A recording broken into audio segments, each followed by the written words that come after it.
আপনার জানা আছে পৃথিবীতে 48টা মুসলিম রাষ্ট্র, তার মধ্যে 10টা এমন রাষ্ট্র আছে যারা সরাসরি তাদের এতটাই সামরিক ক্ষমতা আছে আমেরিকার সঙ্গে যুদ্ধ করার ক্ষমতা রাখে। তার মধ্যে 1 নম্বর মালয়েশিয়া, 2 নম্বর ইন্দোনেশিয়া, 3 নম্বর ইরান, 4 নম্বর আপনার লেবানন, 5 নম্বর সৌদি আরব, 6 নম্বর তুরস্ক। এদের কাছে পরমাণু শক্তি আছে, এরা সরাসরি আমেরিকার সঙ্গে যুদ্ধ করতে পারে। এদের কাছে হাতের ধুলোর মতো উড়ে যাবে ইসরায়েল। মাত্র 60 লাখ ইহুদি আছে আর পৃথিবীতে 250 কোটি মুসলমান। পিঁপড়ের মতো মারা হবে। খালি তারা নিজেদের মালের তারা, ব্রেনের তারা, বুদ্ধির তারা, বিবেকের তারা মুসলমানকে পদস্থ করে তাদের মাথার উপরে চেপে বসে গেছে। তা না হলে একদিকে ইসরায়েলে হাজার আর ফিলিস্তিনের শিশুরা মারা যাচ্ছে, একদিকে তাদের কাছে খাবার নেই, আর আরবের বাদশা সালমান প্রিন্স এই হারামের আওলাদ সাকিরার মতো একটা বেশ্যাকে ডান্স করনে वालीকে নিয়ে এসে 25 কোটি টাকা দিয়ে ডান্স করাচ্ছে। আর এইদিকে গাজা ফিলিস্তিনের শিশুদের কাছে খাবার নেই। রমজান মাসে গোটা গোটা খাসিকে তারা নিয়ে ইফতারি করতে বসেছে, এক টুকরো খেয়েছে, বাকিটা ডাস্টবিনে গেছে।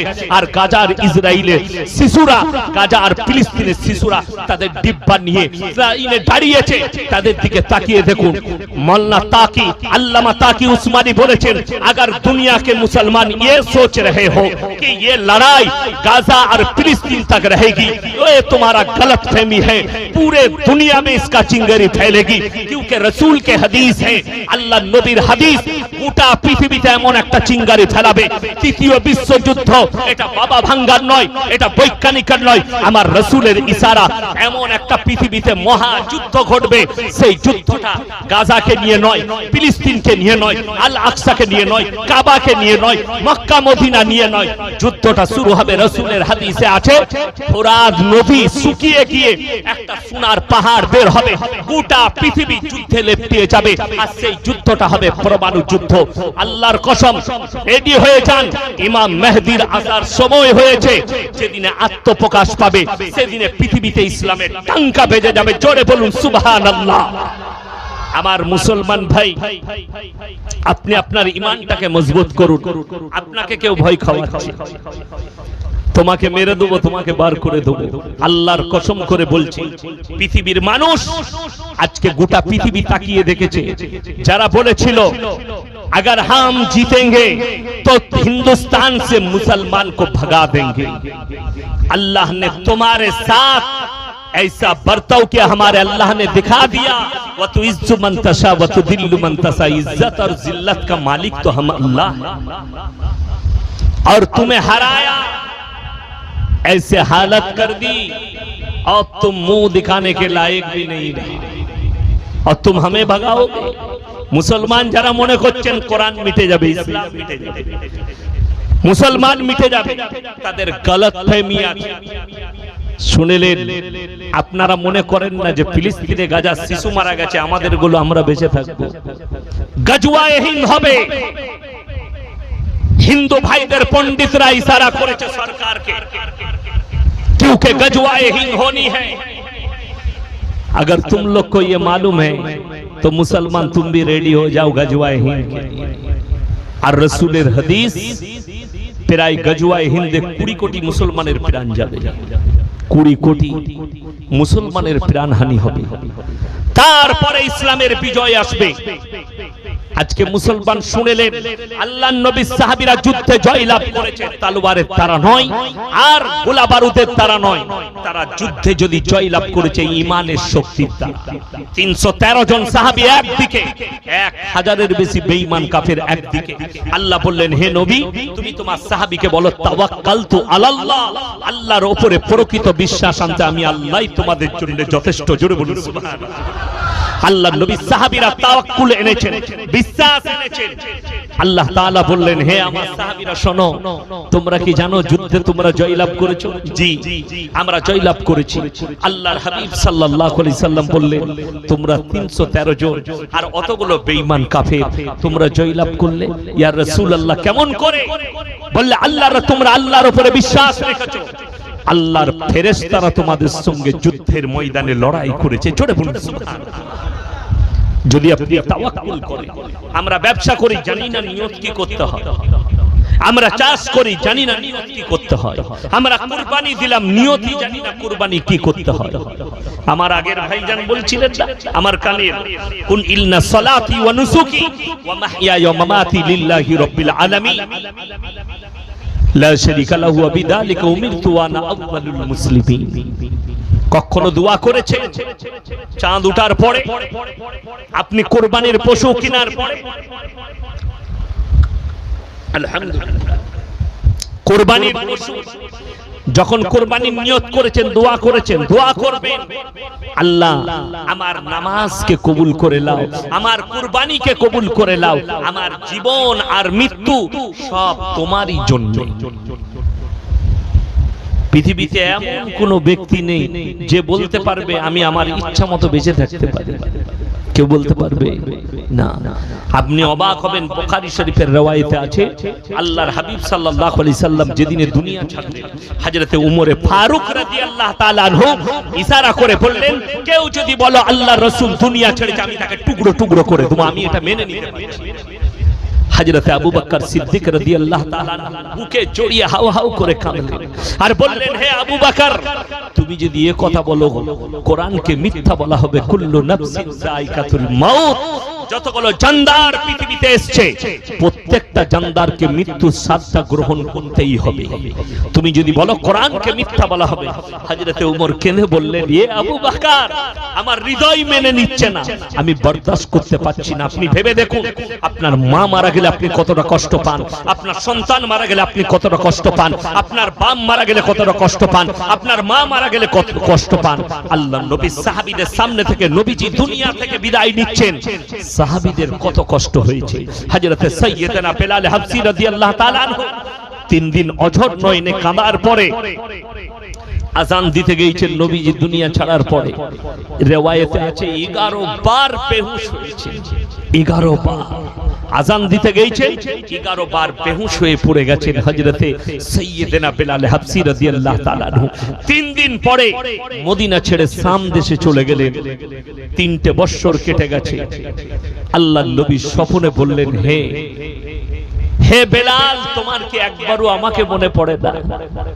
রাতের অন্ধকারে হযরতে বেলাল উঠকে ছুট করিয়েছে, जितना तेज है चल मेरे रसूल के রওজা মুবারক पर।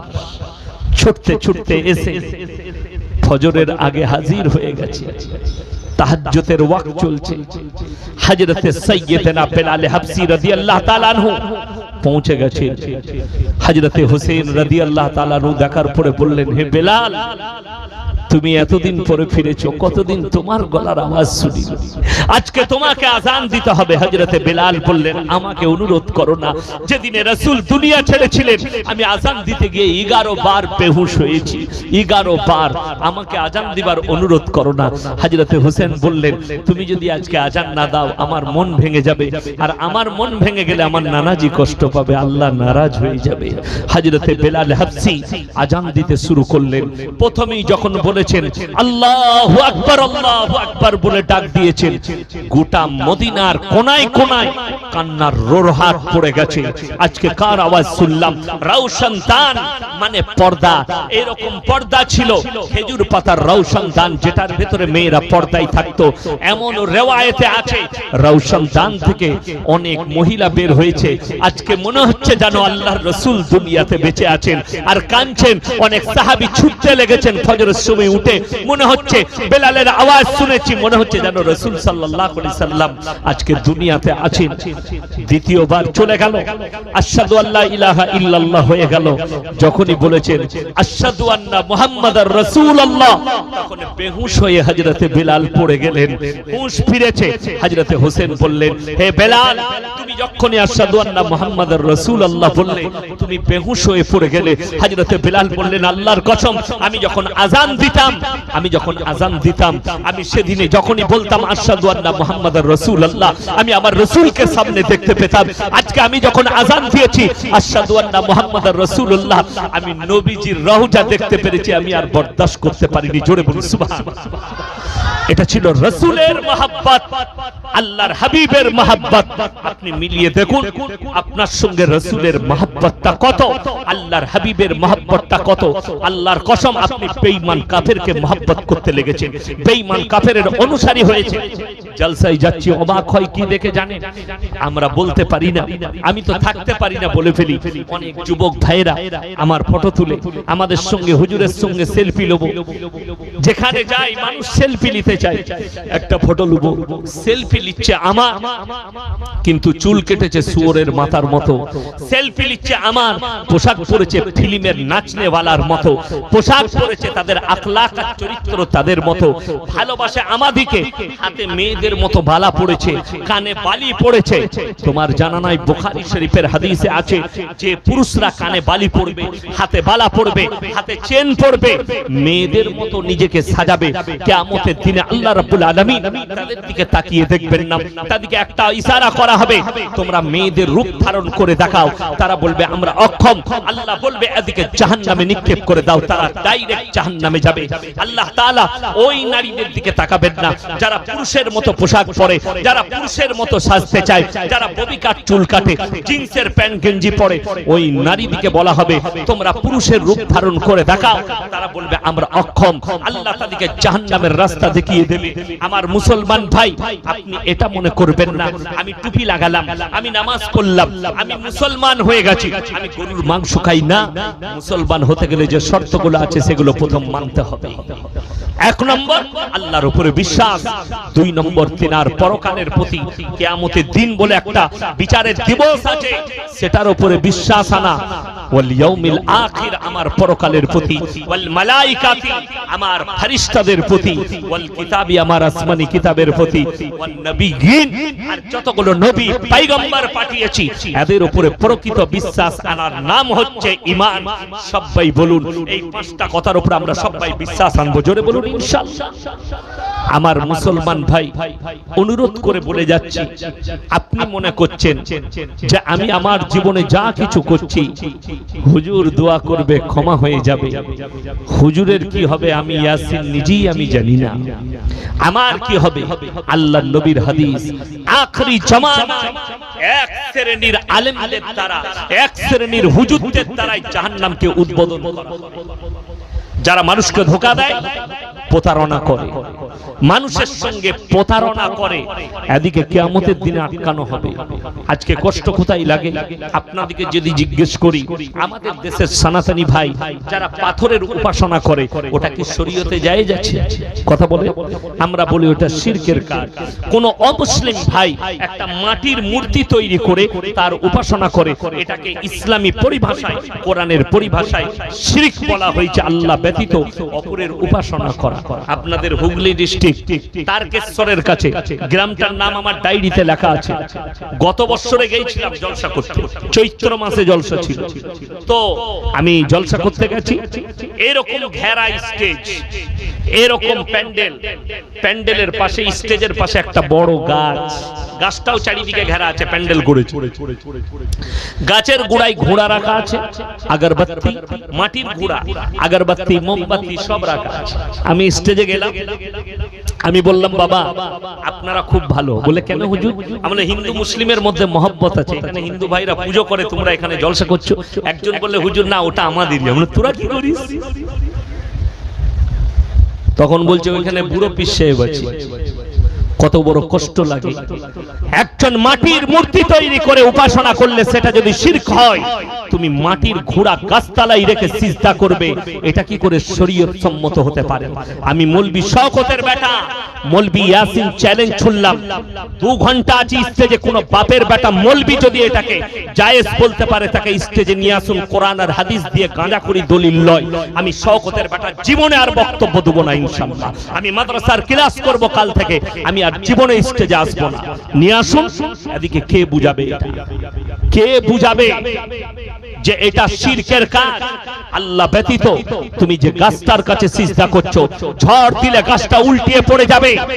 খোঁজ লাও এই গাছটার মালিককে, তার কাছে চাইলে আরো বেশি পাবে। আমাদের দেশে যতগুলো বেকা শেওড়া গাছ আছে, 3 মাথা তাল গাছ আছে, 3 মাথা খেজুর গাছ আছে, 2 মাথা খেজুর গাছ আছে, একটা মাল ফাঁকা নাই, সব গুড়াতে পীর সাহেব হাজির হয়েছে। বড় কষ্ট লাগে, সব গুড়া। আমার গ্রামে একটা 3 মাথা খেজুর গাছ আছে, যার গাছটার নাম হচ্ছে সালাম মন্ডল। আমাদের ভাই হয়, খুব কাছের মানুষ, 5 ওয়াক্ত নামাজি, খুব ভালো লোক। আমি মাঝে মাঝে বলি অনেকজনকে, আমার গ্রামে চায়ের দোকানে বলছিলাম ফজরের পরে, যে এই খেজুর গাছটা যদি অন্য গ্রামে হতো তাহলে এতক্ষণ পর্যন্ত পীর সাহেব হাজির হয়ে যেত। 3 মাথা।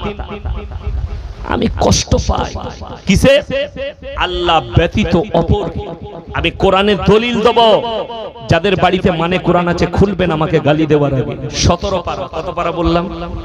কথা বলে 17 পারা, শেষ পৃষ্ঠা, একবারই শেষ। ইয়া আইয়ুহান নাসু যুরিবা মাসালুন ফাসতামিউ লাহ ইন্নাল্লাযীনা তাদউনা মিন দুনিল্লাহি লা ইয়াখলুকু দুবাবান ওয়ালা বিসতামাউ লাহ ওয়া ইয়াসলুবুহুমুদ দুবাব শাইআন লা ইস্তানকিদুহু মিন।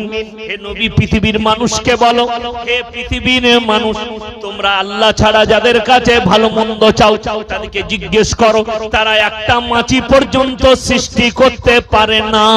মাছি সৃষ্টি তো দূরের কথা, মাছি যদি তাদের কাছ থেকে কোনো জিনিস ছিনিয়ে নিয়ে যায় সেটা উদ্ধার করার মতো ক্ষমতা নেই। তারা হচ্ছে শক্তিহীন, আর আমি আল্লাহ হচ্ছে পৃথিবীর সবথেকে শক্তিশালী রব। জোরে বলুন সুবহানাল্লাহ। আমার ভাই, আমরা সকলে জানি, আমি মাঝে মাঝে পেরিয়ে গেলে আমাদের তহা হুজুরের বাড়িতে মাঝে মাঝে চা খাই, আমার সঙ্গে ফোনে কথা হয়। একদিন আমাকে কাবাব আর পরোটা আর চা খাইয়েছিল, তো আমি মাঝে মাঝে পেরিয়ে যাই। 21, 22, 23 3 দিন ইসালে সওয়াব হয়, হয় না? হয় না? আচ্ছা, মেয়েরা যেতে পারে? উত্তর দেন না কেন? যেতে পাবে না। জোরে বলবেন যেন এখানে আওয়াজটা উঠে, মেয়েরা যেতে পায়। সবাই জানুক, পশ্চিম বাংলার লোক যারা ইউটিউবে দেখবে, যে না, ফুরফুরার মাটিতে ইসালে সওয়াবে মেয়েদের যাওয়া নিষেধ। কেন? দাদা হুজুর পীর কেবলা রহমাতুল্লাহ আলাইহি তিনার ওসিয়তনামায় লিখেছেন, মেয়েদের মাজারে যাওয়া তো দূরের কথা, নিয়ত করাটাও হারাম। জোরে বলুন না সুবহানাল্লাহ। মেয়েদের মাজারে যাওয়া চলবে না। দাদা হুজুর পীর কেবলা রহমাতুল্লাহ আলাইহি তিনার ওসিয়তনামায় লিখেছেন, আমি মৌলভী শওকতের বেটা নগণ্য ইয়াসিন, আমার কাছেও দাদা হুজুর পীর কেবলা রহমাতুল্লাহ আলাইহির ওসিয়তনামা আমার লাইব্রেরিতে রাখা আছে। শুধু আপনি একা ভক্ত নন, আমিও ভক্ত, ভালো করে বুঝবেন। অথচ আপনাকে দেখিয়ে দেব, আপনি বলছেন আমি দাদা হুজুর পীর কেবলা রহমাতুল্লাহ আলাইহিকে ভালোবাসি। এই হাওড়া হুগলি 24 পরগনার মানুষ দাদা হুজুরকে ভালোবাসে, মহব্বত করে, অথচ নিজের বউকে নিয়ে বাস ভাড়া করে আজমিরে নিয়ে গিয়ে নিজের বিবিকে মাজারে ঢুকিয়ে সিজদা করাচ্ছে। তোমার থেকে বড় দুশ্মন দাদা হুজুরের আর কে হতে পারে? যদি দাদা হুজুরের মাজারে যাওয়া নিষেধ হয়, তাহলে খাজা বাবার মাজারে তোমার বউ কেমন করে যেতে পাবে? কথাটা বুঝতে পেরেছেন? বুঝাতে পেরেছি না পারি না? আমি তো দাদা হুজুর পীর কেবলা রহমাতুল্লাহ আলাইহি পায়ের জুতো ধুলো সমতুল্য হতে পারবো না, কি বুঝলেন? কিন্তু বড় কষ্ট লাগে। আপনি দাদা হুজুরকে বলছেন ভালোবাসি, দাদা হুজুরের কবরে আপনার বউকে নিয়ে যেতে পারবেন না, আপনাকে ঘাড়ে ধরে বার করে দিবে আপনার স্ত্রীকে, আপনাকে ওখানে পানিশমেন্ট দেওয়া হবে। অথচ আপনার বিবিকে নিয়ে গিয়ে আজমিরে খাজা মঈনুদ্দিন চিশতি রহমাতুল্লাহ আলাইহি শুয়ে আছেন, সেইখানে গিয়ে গোটা পৃথিবীর মৌলবীকে চ্যালেঞ্জ করলাম, এই আপনার এলাকায় যতগুলো আলেম আছে চ্যালেঞ্জ করছি, স্টেজে পারলে আসো আর ওই কিতাবটা নিয়ে এসো যেখানে খাজা মঈনুদ্দিন চিশতি রহমাতুল্লাহ আলাইহি বলেছেন যে তোমরা নিজেদের বিবিদিকে নিয়ে এসে আমার কাছে আমার কবরে ঢুকিয়ে সিজদা করাবে, আমি মৌলভী শওকতের বেটা সেই মৌলভীর জুতোর মালা পরে বাড়ি যাবো ইনশাআল্লাহ। অত সহজ নয় ইসলাম। খাজা মঈনুদ্দিন চিশতি রহমাতুল্লাহ আলাইহি তোমার মতো আইরু গায়রু লোক নয়, যিনি 12 বছরের পর থেকে মৃত্যুকাল পর্যন্ত একদিন তাহাজ্জুদের নামাজ কাজা করেন। হাই রোডের সাইডে আমার বাড়ি ঢোকার আগে একটা হোটেল আছে, নিউ রয় হোটেল।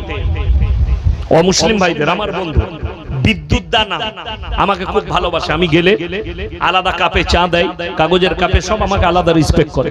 তো ওখানে একদিন বসে আছি, 24 পরগনার একটা বাস যাবে কোথা, আজমির, দাঁড়িয়েছে, অনেকজন এসে মোলাকাত করছে, হুজুর ভালো আছেন, হুজুর ভালো আছেন, 24 পরগনায় বাড়ি। আচ্ছা, একজন দাড়িওয়ালা আছে, তার সঙ্গে আরো লোক আছে। আমি বললাম ভাই একটা কথা শুনবেন? জি বলুন। আমি বললাম ভাই কটায় বেরিয়েছে? হুজুর আসরের সময়। মাগরিব পড়েছেন? জি না। এসা পড়েছে? জি না। আর ফজরও পড়বেন? এরপর বলুন, খাজা বাবার 12 বছরের পর থেকে মৃত্যুকাল পর্যন্ত একদিনও তাহাজ্জুদের নামাজ কাজা হয় না। খোঁজ নিয়ে দেখুন, দাদা হুজুর পীর কেবলা রহমতুল্লাহ আলাইহির জীবনীটাকে পড়ে দেখুন, ক ওয়াক্তের নামাজ কাজা ছিল।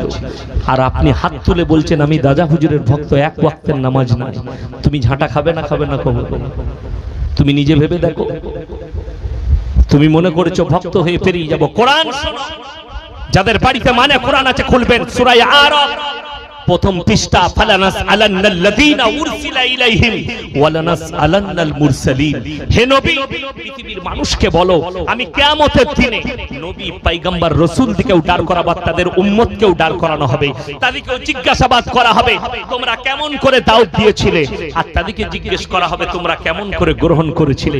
কোরআনে আছে, হে আমার নবী বলে দাও কিয়ামতের দিনে একজন নবীকে আমি কাঠগোলায় দাঁড় করাবো, তিনি হচ্ছেন হযরতে ঈসা মাসীহ, যিনাকে আবার আল্লাহ নামাবেন দুনিয়াতে, সেই ঈসা মাসীহকে আল্লাহ দাঁড় করাবেন। কোরআনে আছে আল্লাহ প্রশ্ন করবেন কাদের জন্য। এখন দেখবেন খ্রিস্টানরা তাদের গির্জায় দুজনের মূর্তি রেখেছে, এক হচ্ছে যিশুস আর দ্বিতীয় হচ্ছে তার মা মারিয়াম। ঈসা নবীর মা মারিয়াম, এই দুজনের মূর্তি রাখা আছে। তারাও বিশ্বাস করে আল্লাহ তাআলা ঈসা নবীকে তুলে দিয়েছেন এবং তার রূপ হিসাবে যিশুসের তারা উপাসনা করে, যিশুস কাছে চায়। কেন? রওয়ায়েতে আছে যে লোকটা প্রথম মারার জন্য ঈসা নবীকে ঘরের মধ্যে প্রবেশ করেছিল, আল্লাহ তার চেহারাটা ঈসা মাসীহর মতো করে হযরত ঈসা মাসীহকে আসমানে তুলে নিয়েছিলেন। জোরে বলুন সুবহানাল্লাহ। এরা না দেখে তাকে ক্রুশচিত্র করেছিল, সেই লোকটার নাম হচ্ছে যিশুস। কথাটা বুঝতে পেরেছে? ঈসা নবীর নাম কিন্তু যিশুস নয়, যিশুস হচ্ছে সেই লোকটা। এরা তার রূপে ঈসা নবীর উপাসনা করে। যখনই খ্রিস্টানদের ঈমান ততদিন ছিল যতদিন পর্যন্ত বলেছে কি ঈসা হচ্ছে আল্লাহর নবী। যখনই তাদের পণ্ডিতরা বললে, তাদের জ্ঞানীরা, যে ঈসাকে যখন আল্লাহ তুলে নিয়েছে ওটা ঈসা নবী হচ্ছে আল্লাহর বেটা, জোরে বলুন নাউজুবিল্লাহ। এই কথা বলার পরে তারা ঈমান থেকে, ইসলাম থেকে খারিজ হয়ে গেছে। আমি একটা কথার উত্তর দিয়েছিলাম বাংলাদেশের প্রধানমন্ত্রী। হাসিনা বলেছিল আমার ছেলে খ্রিস্টানদের মেয়েকে বিয়ে করেছে, খ্রিস্টানরা আহলে কিতাব, তারা তার বাইরে নেই। আমি তার উত্তর দিয়েছি তোমার জানা নেই, ইসলামের স্টাডি করো। তুমি নিজের জায়গাটা বাঁচাবার জন্য তুমি বলছো তারা আহলে কিতাব। খ্রিস্টানরা আহলে কিতাব ছিল, বর্তমানে নেই, তারা কাফের, তারা বেঈমান। যখনই বলেছে ঈসা আল্লাহর বেটা, তখন আর এই জায়গায় তারা আহলে কিতাব থাকেনি, খারিজ হয়ে গেছে আহলে কিতাব থেকে। কিয়ামতের দিন আল্লাহ ঈসা মাসীহকে দাঁড় করাবেন তার কওমের সামনে। কোরআনে আছে ইজ ক্বালাল্লাহু ইয়া ঈসা ইবনে মারইয়াম, হে মারইয়ামের পুত্র ঈসা, আল্লাহ বলবেন হে মারইয়ামের পুত্র ঈসা, ইজ ক্বালাল্লাহু ইয়া ঈসা ইবনে মারইয়াম আনতা কুলতা লিন-নাস ইত্তাকিদুনি ওয়া উম্মি ইলাহাইনি মিন দুনিল্লাহ। তুমি কে বলেছিলে তোমার কমকে আল্লাহ ছাড়া আমি আর আমার মা আরো দুটো আল্লাহ? ঈসা নবী তখন কেনে বলবেন ক্বালা সুবহানাক মা ইয়াকুনু লি আন আকুলা মা লাইসা লি বিহাক ইন কুনতু কুলতুহু ফাকাদ আলিমতা তা'লামু মা ফি নাফসি ওয়া লা আ'লামু মা ফি নাফসিক ইন্নাকা আনতা আল্লামুল গুয়ুব। ওগো আল্লাহ, যে কথা বলার আমার হক নেই, যে কথা বলার আমার অধিকার নেই, সে কথাই আমি কেমন করে বলতে পারি? আর আমি যদি এ কথা বলে থাকতাম আপনার তো অজানা হতো না। আপনি হচ্ছেন ইন্নাকা আনতা আল্লামুল গুয়ুব, আপনি হচ্ছেন আলিমুল গায়ব। আল্লাহ বলবেন ওরে আমার ঈসা, আমি সব জানি, কিন্তু এদিকে বিশ্বাস স্থাপন করানোর জন্য আমি তোমাকে দাঁড় করিয়েছি। এরপরে কোরআনে আছে তাদেরকে বলা হবে এদিকে বাঁধো আর একটার সঙ্গে একটাকে বেঁধে জাহান্নামের রাস্তা অতিক্রম করাও। আর তাদেরকে বলা হবে তোমরা যাদের উপাসনা করেছিলে আজকে কেন তারা তোমাদের কোনো কাজে আসছে না? যারা গাছতলায় সিজদা করে, যারা মাটির মূর্তির কাছে সিজদা করে, যারা ঘোড়ার কাছে সিজদা করে, আল্লাহ ব্যতীত অপরের কাছে ভালো মন্দ চাই, কিয়ামতের দিনে আল্লাহ দাঁড় করাবেন আর বলবেন যাদের কাছে তোমরা দুনিয়াতে ভালো মন্দ চাইতে আজকে কেন তারা তোমাদের কোনো উপকারে আসছে না?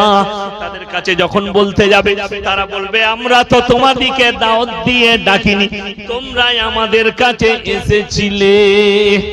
তাদের জন্য ভয়ঙ্কর দিন সেই দিনটা। ভালো মন্দ কল্যাণ অকল্যাণের মালিক সকলে বলুন কে? একমাত্র আল্লাহ রাব্বুল আলামিন। ভালো মন্দ কল্যাণ অকল্যাণ সব আল্লাহর তরফ থেকে হয়। ইজ্জত আর জিল্লাতের মালিক আল্লাহ, রুজি দেনে ভালো আল্লাহ, পৃথিবীর হায়াত মত ভালো মন্দ সবের মালিক হচ্ছেন একমাত্র আল্লাহ। বড় কষ্ট লাগে। দেখুন ইসলাম কিভাবে বিকৃত হয়। আমি কুরবানির 1 মাস আগে জলসায় যাচ্ছিলাম উত্তর দিনাজপুর, কালিয়াগঞ্জ থানায় জলসা ছিল। তো রাস্তায় যাচ্ছি, ঠিক বোলপুর পেরিয়ে, শান্তিনিকেতন বোলপুর পেরিয়ে আহমদপুর আর বোলপুরের মধ্যখানে আমার গাড়ি আটকিয়ে দিল। একদল যুবক দাঁড়িয়ে আছে, হাতে কলমা লেখা ঝান্ডা আছে। আমি ড্রাইভারকে বললাম আমার দিকে পাঠাও, আমি বাঁ দিকে বসে থাকি। সামনে এলো, কি ব্যাপার? হুজুর চাঁদা লাগবে। কিসের বাবা? বললে আমরা ওরস করবো অমুক বাবার। আমরা আলহামদুলিল্লাহ খুব ভালো জিনিস দেবো। কি কি হয় বাবা? অনেক লোক আসে মাশাআল্লাহ, অনেকজন খানা খায় আলহামদুলিল্লাহ। আর কি হয়, কি কি পাওয়া যায়? বললে অনেক দূর থেকে লোক আসে, মাজারে গিয়ে যা চাইবে তাই পাবে, বাবার কাছে যেটা চাওয়া যায় সেটাই পাওয়া যায়। এমন আমার একটা কথা রাখবে কি, আমি তাহলে তোমরা রাস্তায় চাঁদা করছো কেন? বাবাকে গিয়ে বলো বাবা আমরা ওরস করবো, টাকা দে। কথাটা বুঝতে পারেন? ওখানে পাওয়া যাবে তো। তাহলে রাস্তায় লোককে গাড়ি দাঁড় করিয়ে এখানে চাঁদা তুলছিস? বিবেক বুদ্ধি হওয়া দরকার। শুনে রেখে দেন, ইসলামী শরীয়ত শুনিয়ে যাচ্ছে। কেউ যদি গাড়ি দাঁড় করিয়ে চাঁদা তুলে জলসা করে, সেই জলসা করা হারাম। কেউ যদি মাদ্রাসার জন্য গাড়ি দাঁড় করিয়ে চাঁদা তুলে আদায় করে, জলসা হোক মাদ্রাসার হোক মসজিদের হোক, জায়েজ নাই, শরীয়ত সম্মত। কেন? সকালে মাসলা জানে, সকলের পয়সা সব জাতির পয়সা আমরা মসজিদে লাগাই, লাগানো যাবে? যাবে না। তুমি ধর্ম পালন করবে গাড়ি দাঁড় করিয়ে চাঁদা তুলে? কে বললো তোমাকে? কে অর্ডার দিল? কে বুঝাবে এদিকে? বড় কষ্ট লাগে। আপনি চলুন, বললে প্রশ্ন করে, বললে গালিগুলোজ করে। হাওড়া জেলায় বাগনানে গত বছরে মুসলিমদের যুবকরা ঈদে মিলাদুন নবীর জশ্ন বার করে ডিজে বাজিয়ে ড্যান্স করে। আমি দেখলাম ফেসবুকে, ইউটিউবে, সেখানে একজন ফুরফুরার পীরজাদা ছিলেন, তিনি প্রতিবাদ করেছেন। আমি জানলে তোমাদের এই প্রোগ্রামে আসতাম না। আমি তেনার শুকর আদায় করেছি যে তিনি ভালো কাজ করেছেন। এই প্রতিবাদ হওয়া দরকার। আমি বলেছি শোনো, এইরকম জুলুস বার করা হারাম। বাগনানের জলসায় একটা যুবক দাঁড়িয়ে বললে হাদিসের দলিল দিতে হবে, কোথায় লেখা আছে হারাম? আমি বললাম ভাই আমি জানি না। তাইলে আপনি হারাম বলছেন কেন? আমি বললাম শোনো, আজকে সবাই এশার নামাজ ক রাকাত পড়েছেন? ক রাকাত পড়েছেন? ফরজ নামাজ ক রাকাত? এশা 4 রাকাত। আমি ইয়াসিন যদি বর্ধমান থেকে এসে বলে যাই কাল থেকে 6 রাকাত পড়বে, আপনারা কি চাইবেন? কথা বলেন না, কি চাইবেন? দলিল। আর আমি যদি বলি পড়া যাবে না, এরকম দলিল দেখা খুঁজে পাবেন আপনারা? একটা মৌলবি খুঁজে পাবে যে কোথায় লেখা আছে পড়া যাবে না? বড় কষ্ট লাগে। এই যে জায়গাটা জলসা হচ্ছে, এটা যদি আমার বাপের বলি, দলিল কে দিবে? আপনারা না আমি? কথা বলে না? আমি দেবো যদি বলেন হুজুর দলিল দেখান। আর আমি যদি বলি আমার বাপের নয়, এরকম একটা দলিল বার কথা, আমাকে পাগলখানায় ভরবেন না? ভরবেন না মালটাকে? তো তুমি বলছো ডিজে বাজিয়ে ড্যান্স করে আমি মিলাদুন নবী পালন করব, তো দলিলটা তুমি দিবে। ইসলামী শরীয়তে গান বাজনা জায়েজ না না জায়েজ? কথা বলে না, জোরে বলুন। না জায়েজ। বড় কষ্ট লাগে। আমি আপনার হুগলি ডিস্ট্রিক্ট নয়, আমার বর্ধমান টাউনে এই মুহররমের মাস আসছে।